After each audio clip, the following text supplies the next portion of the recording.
ও মেয়েরা, নজরে যুবকেরা, ছেলেরা, বাচ্চারা, পর্দা নিশিনা মা ও বোনেরা, মনে কষ্ট নেবেন না, ব্যথা নেবেন না। আল্লাহ কোরআন পাকের ভিতরে জানিয়ে দিলে, এ আমার বিশ্বাসী সম্প্রদায় বান্দাগণেরা, বিশ্বাসী সম্প্রদায় বান্দা মানে পৃথিবীর কোন বেদিনদেরকে আল্লাহ বলেন না, গায়ের মুশরিকদেরকে আল্লাহ বলেন না, পৃথিবীর কোন অন্য জাতিকে আল্লাহ বলে না। যে বান্দাটা পড়ে নিয়েছে আমানতু বিল্লাহি, আমি ঈমান আনলাম আল্লাহর প্রতি, ওয়া মালাইকাতিহি, এবং ফেরেশতাদের প্রতি ঈমান আনলাম, ওয়া কুতুবিহি, সমস্ত আসমানের নির্দেশনাবলী কিতাবের উপর ঈমান আনলাম, ওয়া রাসূলিহি, সমস্ত নবী আলাইহিস সালামের প্রতি, আল্লাহর নবীদের প্রতি ঈমান আনলাম, ওয়াল ইয়াউমিল আখির, আখিরাতের প্রতি আমি বিশ্বাস আনলাম। আমি আল্লাহ জানিয়ে দিলাম, এ আমার বান্দা, এ আমার ইমানদার বান্দা বান্দীরা, আমি আল্লাহ তোদেরকে বলছি, পৃথিবীর জমিনে আমার প্রতি ঈমান আনার পরে তোদের প্রথম কাজ হলো, আমি আল্লাহ, আমাকে তোরা ভয় কর। জোরে বলুন সুবহানাল্লাহ। আল্লাহ কাকে ডাকছে? বেদিন বেঈমানদের নয়, ঈমান আননেওয়ালাদেরকে আল্লাহ ডাকছে। আমানুত্তাকুল্লাহ, ঈমান যারা এনেছো, ঈমান আনার পরে প্রথম কাজ হলো আমি আল্লাহ, আমাকে ভয় করা। একবার জোরে বলবেন না সুবহানাল্লাহ।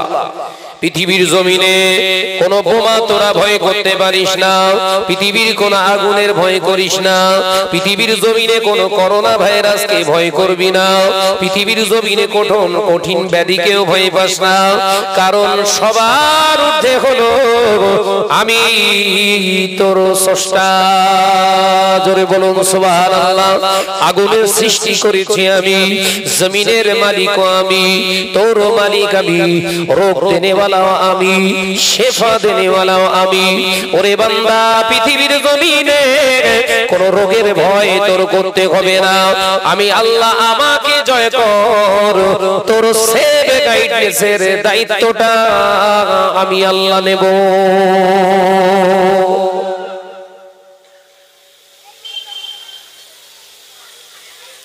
আজকে সেই আল্লাহর ভয়টা বাদ দিয়ে সবার ভয় আমাদের আছে। কথা বলছেন না কেন? আল্লাহর ভয় বাদ দিয়ে সব ভয় আমাদের আছে। জোয়ান যুবক ছেলেটা অপরের মেয়ের হাত ধরে টেনে টেনে বাগানে নিয়ে যায়, খাবারের দোকানে নিয়ে যায়, ওই এদিকে ওদিকে তাকায়, দেখে কেউ যেন না দেখতে পায়। আগে ভয় করছে।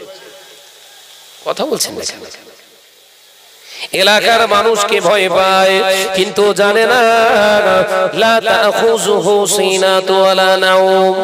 জোরে বলবেন না, আমার আল্লাহ ঘুমান না, আমার আল্লাহ জাগ্রত।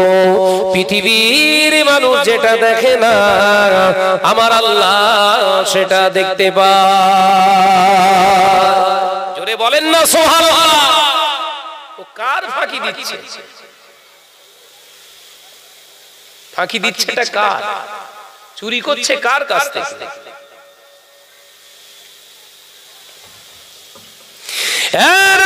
যুবকেরা, ছেলেরা, বাচ্চারা, কানে খুলে শুনে কি দি, হাদিস অনুযায়ী, আল্লাহ নবী পাক জবানের হাদিস অনুযায়ী, যে সমস্ত নারীগুলা এই সেজে গুজে ঘুরছে বাবা, বেহায়াপনা করার জন্য, পরের ছেলেগুলোকে টানার জন্য নিজের দিকে, ওরা সেজে গুজে রাস্তায় ঘুরু ঘুরু করে ঘুরছে, ওই নারীগুলো যদি বিনা তওবায় মারা যায়, ওদের ইন্তেকালের পরে কিয়ামত পর্যন্ত ওদের কবরের আযাব বন্ধ হবে না।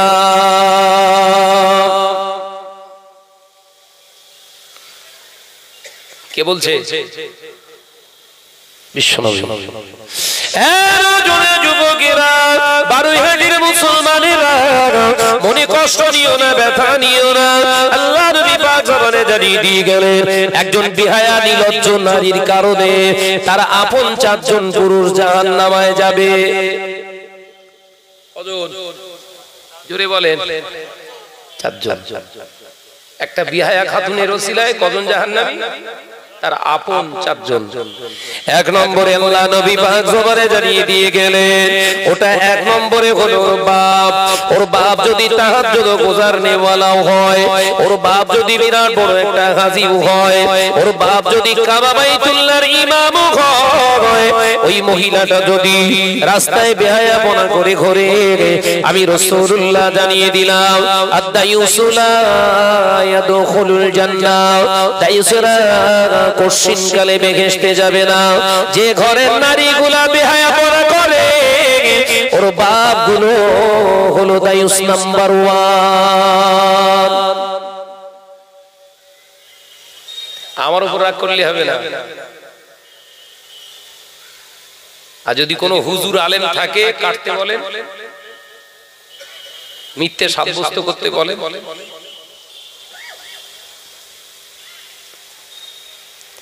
এক নম্বরের আসামি কাকে বলেছেন নবী? ওর বাবা। ও মেয়েরা, নওজোয়ান যুবকেরা, ছেলেরা, বাচ্চারা, পর্দানিশীনা মা ও বোনেরা, আল্লাহ নবী দিন ও দুনিয়ার বাদশা হাবিবুল্লাহ নবী জনাবে মুহাম্মদুর রাসূলুল্লাহ সাল্লাল্লাহু আলাইহি ওয়াসাল্লাম পাক জবানে জানিয়ে দিয়ে গেলেন, দ্বিতীয় নম্বর পুরুষটা হলো ওর বড় ভাই।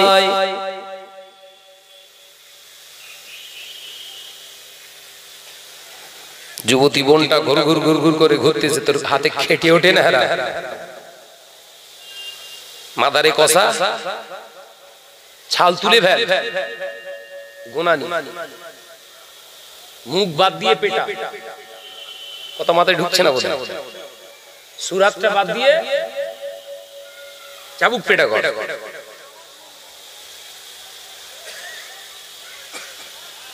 এমন বোন দুনিয়ায় ঘুরতে দিচ্ছিস কেন? যার কারণে তোর আখিরাত নষ্ট হবে। এমন সন্তান পয়দা করেছি কেন? এমন সন্তান পৃথিবীর জমিনে ঘোরাচ্ছি কেন? যার কারণে আমার চির জাহান্নামী হতে হবে। এই নবী বলেছে জান্নাতে যাবে না, আর কোন হুজুরের দোয়ায় কাজ হবে বলে মনে হয়? কথা বলছেন না কেন? নবী যেখানে বলেছে না, ওখানে 14 গোষ্ঠী আলে হ্যাঁ হবে, ওটা নাই থাকবে।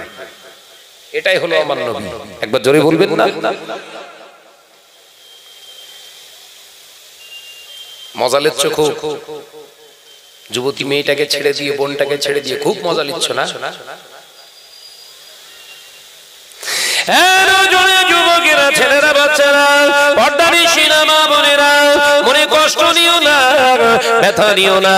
আল্লাহ নবী দিন ও দুনিয়ার বাদশা হাবিবুল্লাহ নবী জনাবে মুহাম্মদুর রাসূলুল্লাহ সাল্লাল্লাহু আলাইহি ওয়াসাল্লাম পাক জবানে জানিয়ে দিয়ে গেলে, দ্বিতীয় নম্বর পুরুষটা হলো ওর স্বামী। ওর স্বামীটা হলো দ্বিতীয় নম্বর পুরুষ। যে ঘরের নারীরা বিয়ের পরে নির্লজ্জ বেহায়ার মতো রাস্তায় ঘোরাঘুরি করে, ওর রূপ সৌন্দর্য যৌবন দেখে বেগানা পুরুষগুলো পাগল হয়, আমি রাসূলুল্লাহ জানিয়ে দিয়ে গেলাম, ওই নারীর ঠিকানা হলো জাহান্নাম। ওই নারী একা জাহান্নামে যাবে না, ওই নারীর বিবাহিত, ওই নারীকে বিবাহ করা স্বামীটার ঠিকানা হবে জাহান্নাম। স্ত্রীকে কন্ট্রোল করার ক্ষমতা নিতে বিয়ে করতে গেলি কেন? কথা বুঝতে পারছি। আল্লাহ নবী পাক জবানে জানিয়ে দিলেন, আর রাজুলুন নিকাউ শারতুন সালাসা ওয়া মাসাবারা। আমি রাসূলুল্লাহ জানিয়ে দিয়ে গেলাম, শুধু শুটুন শাটক নায়কের মতো চেহারা গলে বিয়ে করো না। পুরুষরা বিয়ে করতে গেলে 3টি শর্ত দরকার। নবী বলছে 3টে। ওই গোঁফ উঠলে আর সালমান খানের মতো বডি, ও পুরুষের চিহ্ন না, ও হিজড়েরও হয়। কথা বলছেন না? রাগ করছেন নাকি?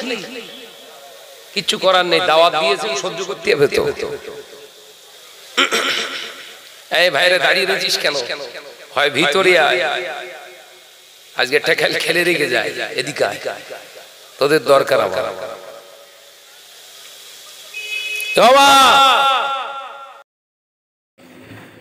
মাশাআল্লাহ, হুজুরের এই জলসাটি শুনে খুব ভালো লাগলো। যদি আপনাদের ভালো লেগে থাকে তাহলে আমাদের চ্যানেলটাকে লাইক, শেয়ার, কমেন্ট, সাবস্ক্রাইব করে পাশে থাকবেন।